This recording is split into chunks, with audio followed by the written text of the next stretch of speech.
Varicose veins కి సరైన చికిత్స కోసం సంప్రదించండి ఎవిస్ హాస్పిటల్. నమస్కారం.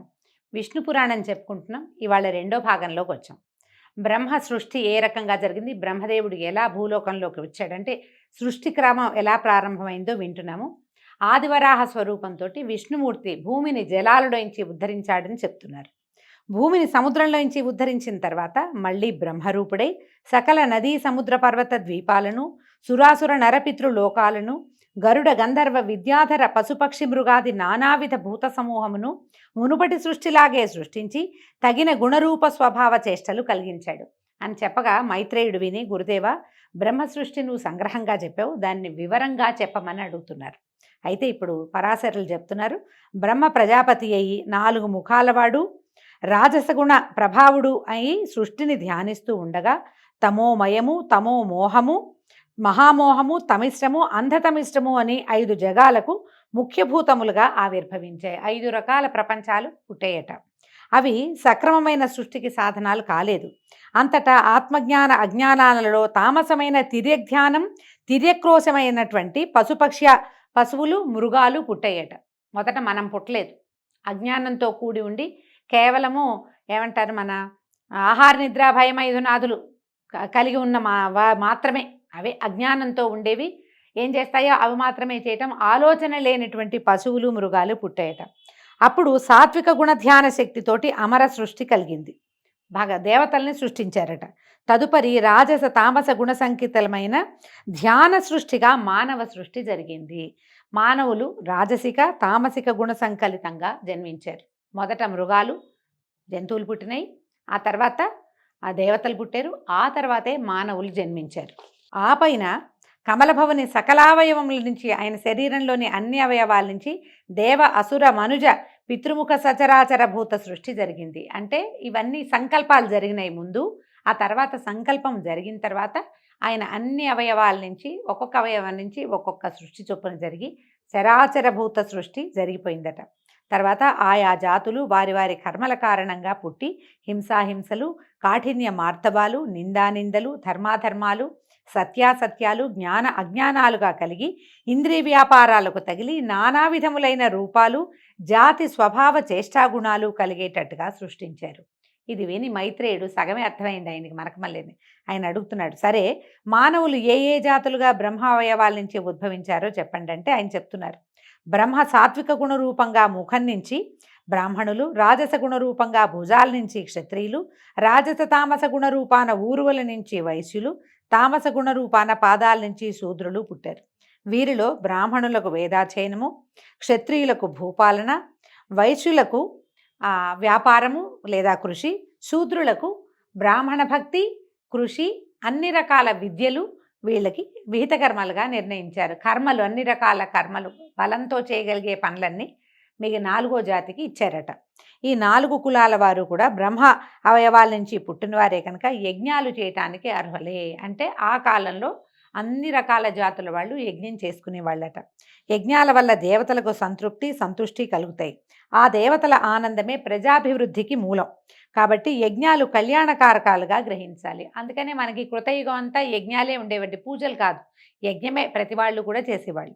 పాపకర్మల ఆలోచన లేక, దుర్జనుల పనులు విమర్శించక, ధర్మ మార్గం తప్పక, నింద వచ్చేటువంటి ఏ పనులు చేయక, ఇతరుల పొగడ్తలకు పొంగక ప్రవర్తించే నరులు సురలతో సమానులు. వీళ్ళు దేవతలతో సమానం.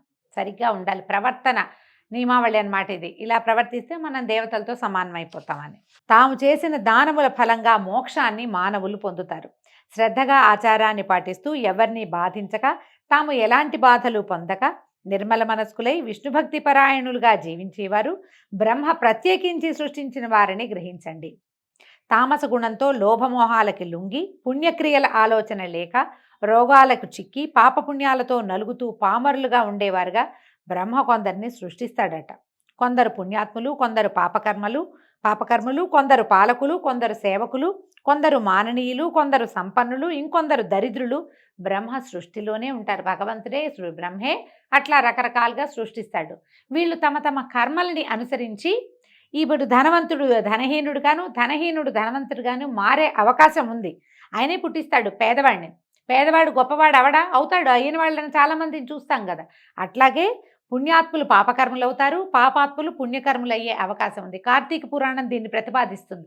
అడుగడుగునా మనం అట్లాగే చాలా కుకర్మలు చేసిన వాడు మళ్ళీ ఒక పూజ చేసి ఒక పౌర్ణమి నాడు దీపారాధన చేసి మళ్ళీ మోక్షాన్ని పొందాడని చూపిస్తారు. పరస్పరం ధనకాంక్షతో పోరాడే వారికి తగిన చతురంగ బలాలు, పురాలు, వాహనాలు బ్రహ్మ సృష్టి విశేషంగా తెలుసుకో. ఎప్పుడూ యుద్ధాలు చేసే వాళ్ళకి వాళ్ళంత జనం ఉంటారు, వాళ్ళ దగ్గర జనం చేరుతూ ఉంటారనమాట. మానవుల జీవనానికి ధాన్యము, పప్పు దినుసులు, మహిషాలు, నివాసాలు, ఫలవృక్షాలు, తిలలు, పెసలు మొదలైన పదార్థాలు కూడా బ్రహ్మదేవుడు సృష్టించినవే.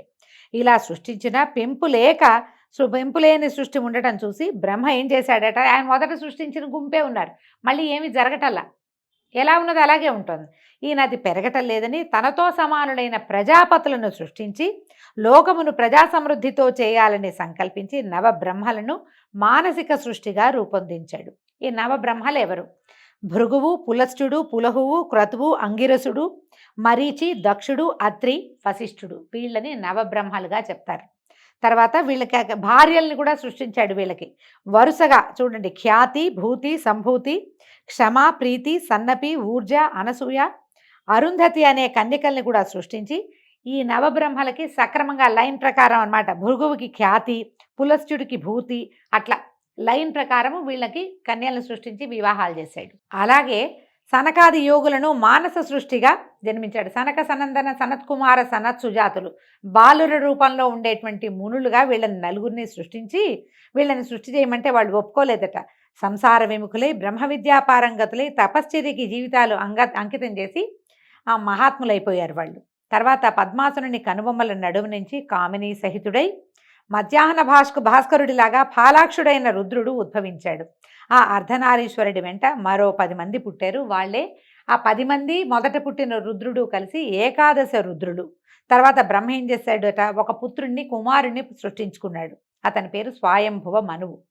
అయితే శక్తియుక్తులకు అతను తండ్రి లాంటివాడే, బ్రహ్మదేవుడు లాంటివాడే ఈ మనువు. ఇతను శతరూప అనే కాంతని పరిగ్రహించాడు. ఆ వధూవరులకు ప్రియవ్రతుడు, ఉత్తానపాదుడు అని 2 కొడుకులు కలిగారు. ప్రసూతి, ఆకూతి అనేటువంటి 2 కూతుళ్ళు కూడా కలిగారు. దక్షుడు ప్రసూతిని, రుచికుడు ఆకూతిని చేపట్టారు. వాళ్ళకి యజ్ఞుడనే కుమారుడు కలిగాడు. అతడు దక్షిణయందు యాములు అనేటువంటి కొడుకులు 12 మంది పుట్టారు. యాములు అనే పేరు కలిగినటువంటి 12 మంది కుమారులు పుట్టి వాళ్ళు దేవగణాలు అయ్యారట. దక్షుడికి ప్రసూతి యందు 24 మంది కూతుళ్ళు జన్మించారు. అయితే ఈ 24 మందిలో వీళ్ళలో 13 మంది పేర్లు చెప్తున్నారని చూడండి. మనం పేర్లు పెట్టుకోవచ్చు ఇవి చక్కగా. శ్రద్ధ, లక్ష్మి, ధృతి, తుష్టి, పుష్టి, మేధ, క్రియ, బుద్ధి, లజ్జ, వపువు, శాంతి, సిద్ధి, కీర్తి అనే 13 మందిని ధర్మువు అనేటువంటి దైవగణాల్లో ఒకడైన వాడికి ఇచ్చి వివాహం చేశారు. ఖ్యాతి, సతి, సంభూతి, స్మృతి, ప్రీతి, క్షమ, సన్నపి, అనసూయ, ఊర్జ, స్వాహ, స్వధ అనే 11 మందిని వరుసగా భృగువు, భవుడు, మరీచి, అంగిరసుడు, పులస్త్యుడు, పులహుడు, క్రతువు, అత్రి, వశిష్ఠుడు, అగ్ని, పితృదేవుడు వరించారు. తదుపరి కల్పారంభ సమయంలో బ్రహ్మ అంకం నుంచి ఒకరిని పుట్టించాడట. ఆయన ఓడిలో ఇంచి ఒకడిని పుట్టిస్తే అతని పేరు నీలలోహితుడట. ఆ పుట్టిన వెంటనే ఆ శిశువు నాకు ఏడ్చేట, నాకు పేరేమిటి అని అంటే రోధించటం వల్ల అతనికి రుద్రుడు అని పేరు పెట్టారట. ఆ బాలుడు అలాగే 7 సార్లు ఏడిస్తే 7 సార్ల నుంచి భవుడు, శర్వుడు, మహేశ్వరుడు, పశుపతి, భీముడు, ఉగ్రుడు, మహాదేవుడు అని పేర్లు పెట్టి రుద్రాదిగా ఆ 8 పేర్ల వాణిని చేసి 8 మందిగా విభాగించారట. ఈ 8 మంది ఎవరు? బ్రహ్మదేవుడి నుంచి జన్మించిన రుద్రులు సూర్యుడు, జలము, పృథ్వీ, వాయువు, అగ్ని, ఆకాశము, దీక్షితుడు, చంద్రుడు అనే శరీరాలుగా ఉండేటట్టుగా చేసి వరుసగా వాళ్ళకి మళ్ళీ భార్యల్ని సృష్టించాడు. ఇదంతా బ్రహ్మ సృష్టేనండి. వాళ్ళకి సువర్చల, ఉష, సుకేసి, శివ, స్వాహ, దిక్కు, దీక్ష, రోహిణి అనే వారికి భార్యలుగా చేశాడు. వీళ్ళకి వరుసగా భార్యల్ని సృష్టించాడు. అష్టమూర్తి అయిన రుద్రునకు మేనకా హిమవంతులకు జన్మించినటువంటి ఆదిశక్తి పరమేశ్వరి గౌరీ సతిగా ప్రస్తుతి పొంది భార్యగా అయింది. మొట్టమొదట అయినటువంటి రుద్రుడికి సతీదేవి భార్య అయింది. భృగువుకి ఖ్యాతి యందు ధాత, విధాత అని 2 కొడుకులు కలిగారట. లక్ష్మి అనే కూతురు కూడా భృగు, అందుకనే భార్గవి అంటారు లక్ష్మీదేవిని. భృగు నందనగా చెప్తారు. భృగువుకి మొదట లక్ష్మీదేవి జన్మించింది. ఆ లక్ష్మిని శ్రీహరికి ఇచ్చి వివాహం చేశాడు. అప్పుడు మైత్రేయుడు అడిగాడు. మనకు వచ్చే ఆలోచన మైత్రేయుడికి కూడా వచ్చింది. లక్ష్మికి ఆవిడ క్షీరసముద్ర రాజతనయ కదా, పాలకడల్లో నుంచి పుట్టింది బంగారు తల్లి. అయితే మీరు భృగుపుత్రిక అని చెప్తున్నారు, ఇదేమి వింత అని అడిగితే ఇప్పుడు ఈ సమాధానం చెప్తున్నారు మైత్రేయ. సర్వభూతమయుడైన వాసుదేవుని మాయాశక్తి లక్ష్మీ రూపంతో అతనికి తోడుగా ఉంటుంది కనుక లోకాలకి సంపద కలిగించేవైన పరికరాలన్నీ శ్రీచిహ్నాలే అని చెప్పబడతగినవి. ఇంతెందుకు, లోకాలలో చరాచర భూతకోటి యందు అందమైన స్త్రీ రూపాలన్నీ లక్ష్మీ రూపాలే. దాన్ని మన అమ్మాయి మంచి కళగా ఉంది, లక్ష్మీ కళ అని చెప్తాం కదా, లక్ష్మీదేవి అలా ఉంటుందన్నమాట. పురుషాకారాలన్నీ, అందమైన పురుషాకారాలన్నీ హరిమయములనే గ్రహించు. పాలకడలిలో పుట్టిన రమాదేవి వాసుదేవుని దేవి అయి లోకంలో ప్రసిద్ధి పొందటం వేదవాక్కు. ఆ వృత్తాంతం మరీచి బ్రహ్మముఖత నేను విన్నది చెప్తానంటున్నాడు. ఇంకో వృత్తాంతంలోకి వెళ్ళింది. ఇందులో కొన్ని అసంబద్ధంగా అక్కడ అలా ఉంది ఇక్కడ ఇలా ఉంది అని అనిపిస్తుందండి. ఇవేంటంటే ఒక్కొక్క కల్పంలో జరిగినవి, కథలు కథలుగా చెప్పుకున్నవి, ఆసక్తికరంగా ఉన్న కథలని ఒక చోటకి చేర్చబడతాయి. ఇవి ఒక కల్పంలో ఈ కథ, ఇంకో కల్పంలో ఇంకో కథ, కొంచెం డిఫరెన్స్ తోటి కనిపిస్తుంది. అందుచేత కొంచెం ఎక్కడో ఒక కనెక్టివిటీ పోయిందని మనం భావిస్తాం, కానీ కనెక్షన్ ఉంది, అంత ఎక్కువగా లేదు అంతే. అత్రికి అనసూయందు శంకరాంశతో జన్మించిన వాడు దూర్వాసుడు. కోపానికి పురుష రూపం. కోపించాడంటే బ్రహ్మరుద్రాదుల్ని కూడా గడగడలాడించగలిగినటువంటి అపరరుద్రుడు. తాపసులలో మిన్నగా పేరుగన్నవాడు. ఒకప్పుడు భూమినంతను పరిభ్రమించి ఇంద్రలోకానికి వెళ్ళాడు. అప్పుడు ఒక విద్యాధర కాంత నందనవనంలో ఉన్న పారిజాతాల నుంచి పువ్వులు కోసి దండ అల్లి పట్టుకుని వస్తూ ఈ దూర్వాసును చూసి ఆయనకి సమర్పించిందట. దూర్వాసుడు తన దండని తన జటలకు వేళ్లాడగట్టి విలాసంగా ఏనుగులాగా నడుస్తూ వస్తూ ఎదురుగా ఐరావతారూఢుడైన ఇంద్రుణ్ణి చూసి కొంచెం పక్కకి ఒత్తిగిలి నుంచున్నాడట. ఏనుగు వస్తుందని పక్కకి వెళ్ళాడు. అయితే ఇంద్రుడి దగ్గరగా వచ్చేసరికి దూర్వాసుడు తన జడల్లో ఉన్న పూదండను చూసి ఇంద్రుడికి అందించి దీవించాడు. ఇంద్రుడు ఆ దండను అంకుశంతో అందుకుని అలక్ష్యంగా ఐరావతం యొక్క కుంభస్థలం మీద ఉంచాడు. ఆ పూదండ పరిమళానికి గండు తుమ్మెదలు రొద చేస్తూ దాని మీద వాలగా ఐరావతం బెదిరి ఆ పుష్పమాలికను తొండంతో కింద పడేసి కాళ్లతో తొక్కి రేకులు ఊడగొట్టి నలిపి విసిరేసింది. అటు ఇటు ఉన్నవారు ఇంద్రుడు కూడా ఏనుగు చేసిన పనికి చప్పట్లు చరుస్తూ పకపక నవ్వారు. ఇంద్రుడు ఈ దుర్వాసుడు ఆ వికారపు పనిని చూసి నిప్పులు రువ్వుతున్నటువంటి కళ్ళతోటి, ఔరా ఇంద్ర, అమరాధిపతిపని ఆదరించి మన్ననగా పూదండ ఇస్తే రాజ్యాధికార మతంతో ఇట్లా దుర్వినీతంగా ప్రవర్తిస్తావా? నీ సిరి సంపద సముద్రంలో కలియుగాక అని శపించి వేడి నిట్టూర్పులు విడుస్తూ వడివడిగా వెళ్ళిపోయాడు. వెంటనే ఇంద్రుడు పరిగెత్తుకుంటూ దిగేశాడు. ఏనుగు దిగి పరిగెత్తాడు. దూర్వాసునికి ఆ పాదాల మీద సాష్టాంగంగా నమస్కరించి చేతులు జోడించి నన్ను క్షమించమని బతిమలాడాడు. నా తెలివి తక్కువతనాన్ని క్షమించు, అనుగ్రహించు అని గద్గద కంఠంతో ప్రార్థిస్తే ఆయన నెయ్యి పోసిన అగ్నిలాగా, అగ్ని కాజ్యం పోసినట్టు అంటాం కదా, ఇంకా ఉడికెత్తిపోయేట. దురాత్మ, మర్యాదామన్నా లేక నన్ను అవమానించావు. ముజ్జగాల దొరతనం అంత మత్తెక్కించింది నీకు. అలా చేసిన అవమానం చాలక ఇంకా ఏదో మాట్లాడి నన్ను వల్ల వేసుకోవాలని చూస్తున్నావా?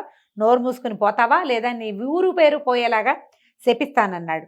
ఆనాడు దొంగవేషం వేసి అహల్యను అవమానించి గౌతముని చేతి దయతలిచి బతికి వచ్చావు. నేను గౌతముణ్ణి కాను. నా కోపానికి అగ్ని కూడా బూడిదవ్వాల్సిందే. అత్రిమహాముని కొడుకుని తెలుసా నేను?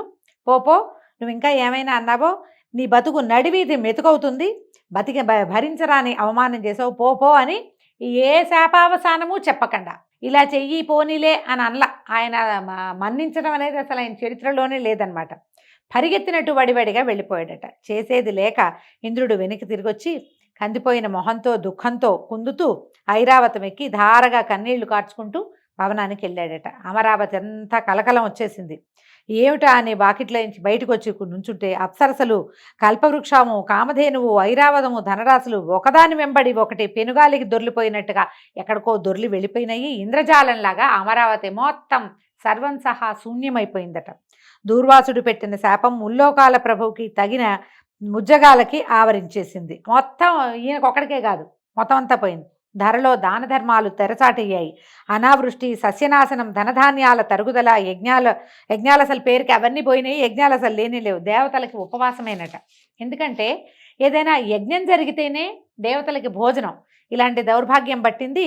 ఏమైపోతుందో ఏం చేయాలో తెలియక వీళ్ళంతా దుఃఖంలో ఉంటే ఇదే సమయం అని విప్రజిత్తు మొదలైన దానవులు అమరావతి మీదకి దండెత్తారు. చాటుమాటుగా అక్కడ ఇక్కడ ఇరుక్కుపోయి కదలకుండా ఉన్న సంపదని కొల్లగొట్టి ఈ ఇంద్రుడిని ఎదిరించారు. సర్వసన్యాసం చుట్టుకున్న ఇంద్రుడు వారిని ఎదిరించలేక పారిపోయి బ్రహ్మను దర్శించి దూర్వాసన శాపం వల్ల ముల్లోకాలకి తనకి పట్టిన దౌర్భాగ్య దశని రోధిస్తూ చెప్పుకున్నాడట. ఈయనేమన్నాడు బ్రహ్మదేవుడు, దూర్వాసుడు సామాన్యుడు కాదు, సిరి సంపదలు నీకు పోయినా నువ్వు ప్రాణాలతో బతుకున్నావు, అంత సంతోషించు. ఇక అతని పేరు చెప్తే నా గుండె కూడా గడగడలాడుతోంది. అయితే నిన్ను ఈ సమస్యల నుంచి నిన్ను కాపాడగలిగిన వాడు ఎవరంటే ఒకే ఒక లక్ష్మీరమణుడు మాత్రమే, సర్వశక్తి సంపన్నుడు. ఆ స్వామిని ప్రార్థిద్దాం పదా అని అగ్ని మొదలైనటువంటి దిక్పాలకుల్ని, బృహస్పతి మొదలైన మునులని దగ్గర పెట్టుకుని పాలకడలిలోకి వెళ్ళాడట. అందరూ శ్వేత ద్వీపం చేరారు.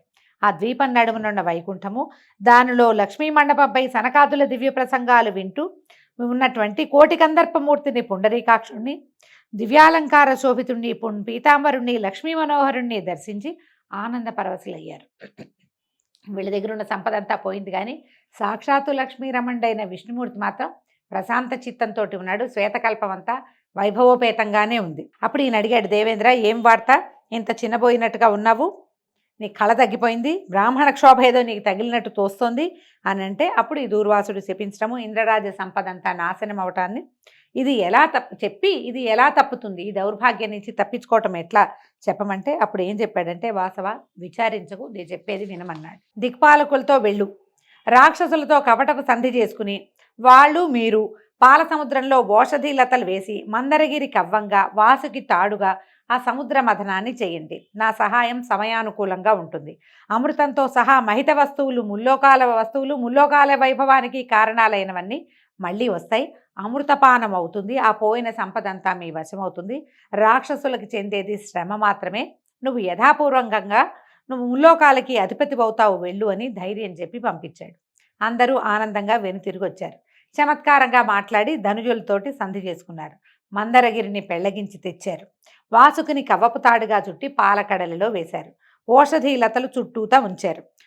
అడుగున ఆధారం లేక ఈ మందరగిరి లోపలికి వెళ్ళిపోయిందట. వెళ్ళిపోతే ఇంద్రుడు మనసా పుండరీకాక్షుని ధ్యానించి ప్రార్థించగా పద్మాక్షుడు వచ్చి 1,00,000 యోజన విశాలమైన కూర్మరూపం ధరించి జలధిలో ప్రవేశించి మందరగిరిని పైకెత్తి తన వెన్ను మీద ధరించాడు.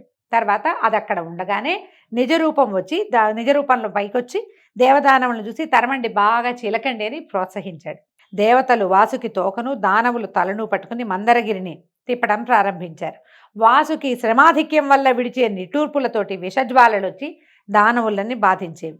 వాళ్ళు ఆ బాధకి చిక్కి అలాగే తిప్పుతుంటే దేవతలు ఎలాంటి శ్రమ ఎరక్కుండా తిప్పారు హాయిగా.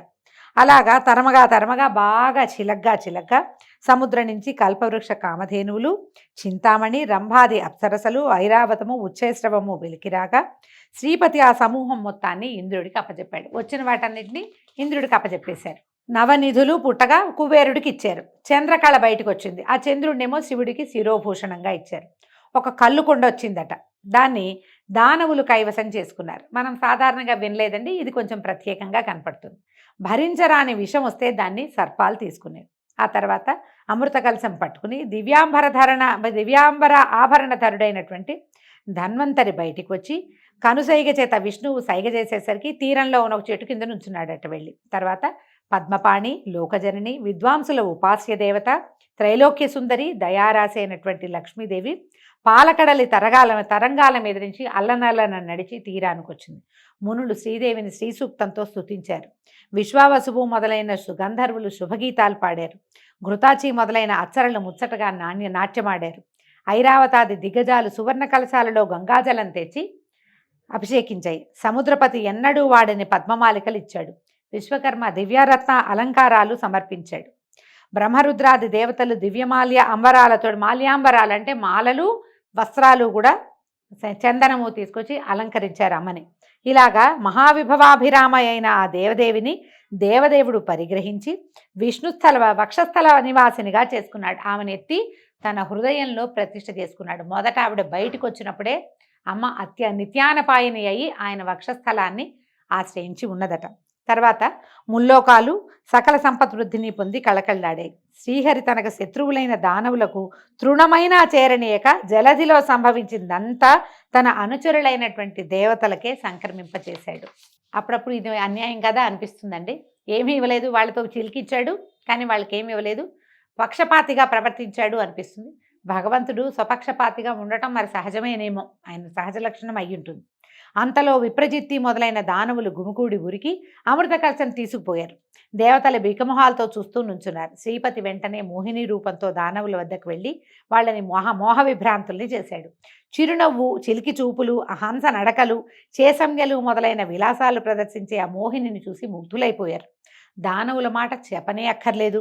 తమ వద్ద అమృత కలశం ఉందన్న విషయమే మర్చిపోయి పరవశులైపోయారు. ఆ అవస్థలో మోహిని వారి వద్దనున్న అమృత కలశం తీసుకొని పోయి దేవతలకు పంచిపెట్టింది. అమృతపానంతో ఇంద్రుడు రెట్టించిన బలపరాక్రమాలు కలిగిన వాడయ్యాడు. వజ్ర ప్రయోగంతో దానవులను హడలగొట్టగా చేసేది లేక దానవులంతా పాతాళానికి పారిపోయారు. మందర పర్వతాన్ని మునుపటి చోటుంచి వాసుకుని ప్రశంసించి పంపించి దేవతలు తమ స్థానాలకి వెళ్ళిపోయారు. ఆ తర్వాత ఇంద్రుడు లక్ష్మీకాంతునికి నమస్కరించి ఆ స్వామి కరుణ చేత ముల్లోకాల పాలనాధికారాన్ని పొందాడు. సూర్యుడు ప్రసన్న దీప్తిమంతుడై ప్రకాశించాడు. గ్రహతారక గణాలు యథాపూర్వకంగా వెలసిల్లాయి. అగ్నిహోత్రాలు దక్షిణార్చులతోటి వెలిగాయి. భూతకోటి హృదయం ధర్మజ్ఞానంతో విలసిల్లింది. భూమండలము అనావృష్టి దోషము, తర్వాత రాచ దురుసుతనము పోయి సస్య సమృద్ధితోటి ప్రజాభివృద్ధితోటి రాణించింది. అంటే ఈ సముద్రం చిలకటం వల్ల కేవలం దేవతలకి దానవులకే కాదు సమస్త ప్రపంచానికి కూడా ఈ లక్ష్మీ సమృద్ధి కలిగిందని చెప్తున్నారు. సకల లోకాలు సంపత్కరాలయ్యాయి. ఈ విధంగా లక్ష్మీ విలాసం వల్ల లోకాలన్నీ నిండుకుండలయ్యాయి. ఇంద్రుడు శ్రీకాంతుని అనుమతితో అమరసమేతుడే అమరావతికి వెళ్ళి సమధిక కళతో ధర్మ మార్గాన ప్రవర్తిస్తూ ఉన్నాడు. నిత్యము తనని ఉపాసిస్తున్న ఇంద్రునకు మహాలక్ష్మి ప్రత్యక్షం కాగా సాష్టాంగ నమస్కారం చేసి చేతులు ముగిచి ఇంద్రుడు ప్రస్తుతించాడు అమ్మవారిని. అయితే ఏమిటి, ఇదే మనం ఇంద్రస్తుతము, మనం నమోస్తు మహామాయే శ్రీపీఠేశ్వర పూజితే అని ఒక స్తోత్రం చదువుకుంటాం. ఇంద్రకృత మహాలక్ష్మి అష్టకం అది ఈ సమయంలో పుట్టిందనమాట. అందుకని మహాలక్ష్మి అష్టకం చేసుకున్న వాళ్ళకి లక్ష్మీ కటాక్షం సుప్రసన్నంగా ఉంటుందని చెప్తారు. మనం లక్ష్మీ అష్టోత్తరం చదువుకుంటాం కదా, అలాగే ఈ అష్టకాన్ని కూడా చదువుకుని కృతార్థులు కండి అని చెప్తున్నారనమాట. అయితే నువ్వు చాలా గొప్పదానివమ్మ, మమ్మల్ని రక్షించు, కాపాడు అని చెప్తే ఇప్పుడు ఈయన ఏమన్నా అడిగాడో చూడండి. ఇతను ఇంద్రుడు ప్రార్థించిన ప్రార్థనకి అమ్మ లక్ష్మీదేవి ఎలాంటి ఇవి ఇచ్చిందో చూడండి. ఇంద్రుడు అడుగుతున్నాడు, నేను నేర్చిన విద్యలందు, శరచాప ఖడ్గాది సాధనములయందు, చతురంగ బలములయందు, గోమహిషాదులయందు, అవి గల ప్రదేశములందు, మణికనక వజ్రాలంకారాలయందు, పరిమళ ద్రవ్యములయందు, నా పుత్రమిత్ర కళత్ర బంధువులయందు, శక్తి గుణ ఇంద్రియములందు, రాష్ట్రాలలో, దుర్గాలలో, రాజధానులలో, క్రీడావిహార ప్రదేశాలలో, నా శరీరమునందు కూడా నీవు దయగా ఉండు నాతోటి అని నా కోరుకున్నాడట. నిన్ను ఇలాగా నృతించేవాని యందు కొడుకుని చూస్తున్నంత దయతో చూసి రేయింబవళ్ళు కాపాడమని ఆ స్తోత్రంలో కోరుకున్నాడు. ఈ ఇంద్రకృత మహాలక్ష్మి అష్టకం చేసుకున్న వాళ్ళు ఇంద్ర సంకల్పం ఎలాగైతే ఉందో అలాంటి సంకల్పంతో అమ్మవారి యొక్క అనుగ్రహానికి పాత్రలవుతారని చెప్తున్నారు. ఈ విధంగా ఇవాళ 2వ భాగం చెప్పుకున్నామండి. రేపు ఉదయం మళ్ళీ విష్ణు పురాణం 3వ భాగంతో కలుసుకుందాము. నమస్కారం.